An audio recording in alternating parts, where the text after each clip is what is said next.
Welcome to PME channel, and today's topic is antenna.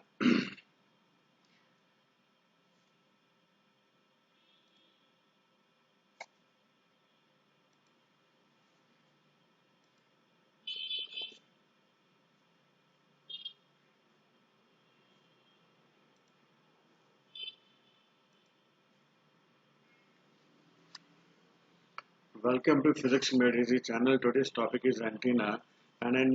What is an antenna? Antenna is used for transmission of the signals, and an antenna is generally a metallic object. Note it down. It's a metallic object, often a wire or a collection of wires. Metallic object, often a wire or collection of wires. Note down.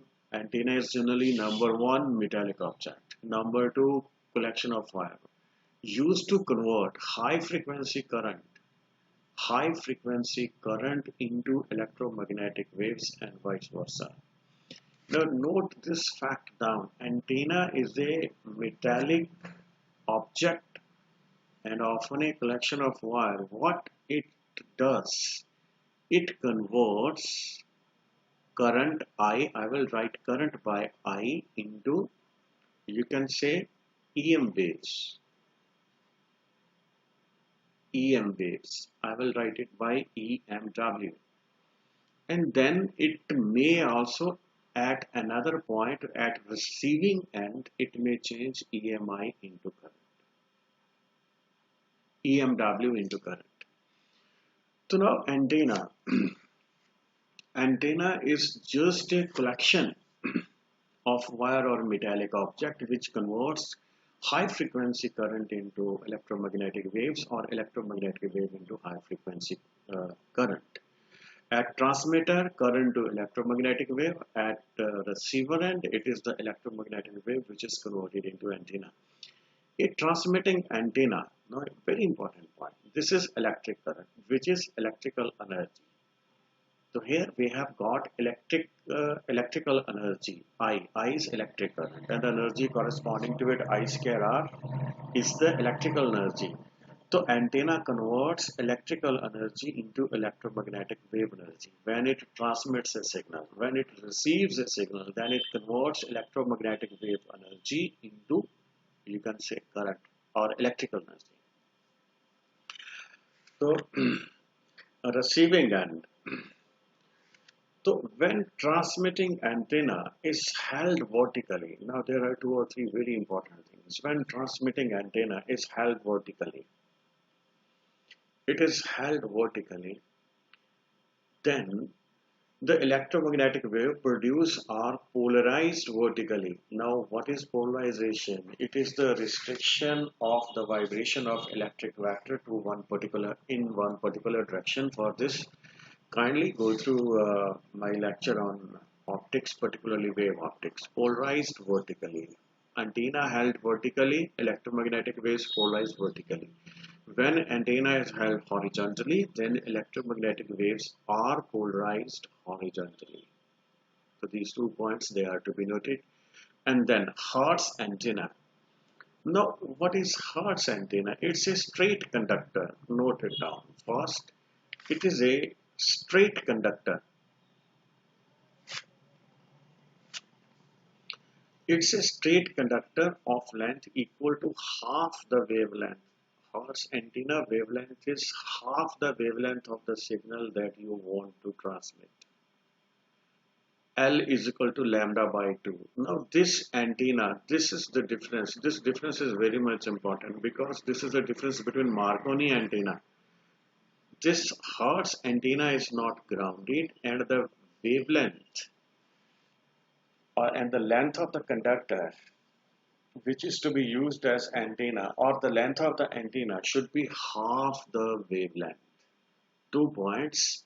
Length of the antenna is half of the wavelength of the signal to be transmitted. Point number 1. Point number 2, the antenna is not grounded. So this is Hertz antenna. And the next is Marconi antenna. Both are straight conductor. It is a straight conductor of length equal to quarter, 1/4. Its length is 1/4 to the wavelength of the signal to be transmitted, and it is held vertically. It means it produces vertically polarized waves. With its lower end touching ground, it is grounded. Hertz antenna is grounded and the length of the antenna is 1/4 of the wavelength that is to be transmitted. And then Hertz antenna is not grounded, note the word not, and the length of the antenna is lambda by 2. Electromagnetic wave from Marconi antenna ground system are the same as those emitted by. Now, there is not much difference between the quality or the nature of the electromagnetic wave. Electromagnetic waves emitted from Marconi antenna, that is a grounded system, are same as those emitted by Hertz antenna, which is not grounded. Means earthing does not make any kind of difference in the nature of the electromagnetic waves. The design of the antenna depends on the frequency of the wave to be carried or the wavelength. Now we will go through the common types of antennas. We have got two types of antennas. One is transmission of radio wave. This is omnidirectional. So you can say this is held vertically, this is dipole antenna, and this is omnidirectional. And then dish type antenna, it is directional. The shape of the disc is a parabolic reflector. The shape of the disc is a parabolic reflector, and the dipole is at the focus.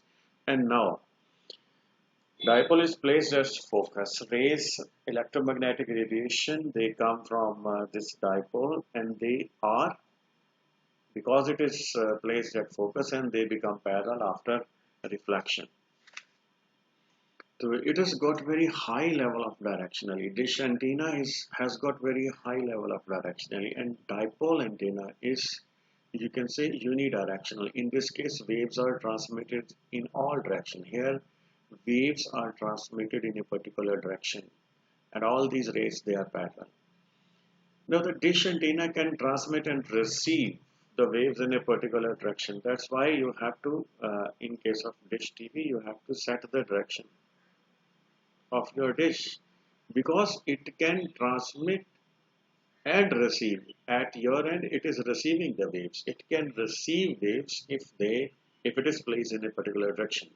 The signal is fed to the dipole, which directs it to the reflector. I have already covered it. Signal is is fed to the dipole, and the final waves comes out like this. It is parallel. Reception. The waves are directed towards the dish. The waves, they are directed toward the dish, you can say. The waves are directed towards the dish. And we can also think of a diagram like this. Suppose this is the antenna. You can say this is the antenna, and parallel waves are coming to this antenna like this. Parallel waves are coming, and here, in previous case, in case of transmitter, we have placed here a dipole, and here we shall be putting here a sensor which will just absorb these waves, and then filtration process will go through. So this is the, you can say, receiving antenna, and it is parabolic in shape, as I have already said to you, and this sensor is placed at the focus. It receives all the radiations, and then the further electronic circuit, it demodulates the waves, and then filtration process takes place, and the final signal is extracted out of this. Now the dish antenna. Next is the dish type of antenna are used commonly in radars and then in satellite communication. Power radiated by the dish antenna. This formula is very important. Kindly remember it. This formula is important from all kinds of examination, JEE main, you can say, or NEET, and even your academic exams. Power radiated by the dish antenna is given by this formula. This is PD 6 into D by lambda raised to power 2.